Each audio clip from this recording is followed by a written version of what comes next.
நம்ம இன்னைக்கு village cooking தமிழில் ஒன்று இந்த மாதிரி ஒரு ட்ரையாக இருக்கிற மட்டன் மசாலா தாங்க பார்க்க இருக்கிறோம். பாருங்கள் எவ்வளோ சூப்பராக இருக்குது அப்படின்னு சொல்லிட்டு.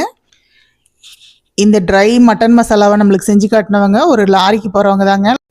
வாங்க இந்த மட்டன் மசாலா எப்படி செய்கிறாங்கன்னு பார்க்கலாம். ஒரு வடை சட்டி அடுப்பில் வச்சுக்கிட்டு நல்லெண்ணெய் விட்டுக்கிட்டாங்கங்க.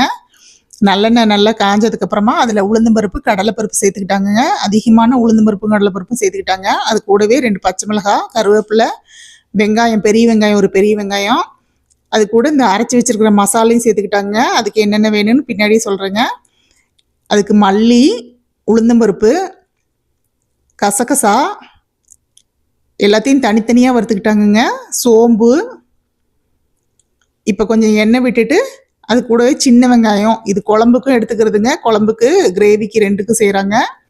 இது கூடயே இந்த தனித்தனியாக வறுத்த மசாலாவெல்லாம் முதல்ல மிக்சி ஜாரில் நல்லா அரைச்சிக்கிட்டு அது கூட இந்த வெங்காயம் தக்காளி நல்லா வதங்கினதை அந்த வெங்காயத்து கூடயே 3 தக்காளியும் போட்டு நல்லா வதங்க விட்டுக்கிட்டாங்க. அதையும் எல்லாத்தையும் ஒன்றா அரைச்சி அந்த மசாலா தாங்க இது கூட சேர்த்துருக்குது. அது கூடயே நம்ம வேக வச்ச மட்டனை சேர்த்துக்கிட்டாச்சுங்க. மட்டனுக்கு அதிகமாக தண்ணி விடாமல் நல்லா கெட்டியாக வர மாதிரி அப்படியே வறுவல் மாதிரி செஞ்சுக்கிட்டாச்சுங்க.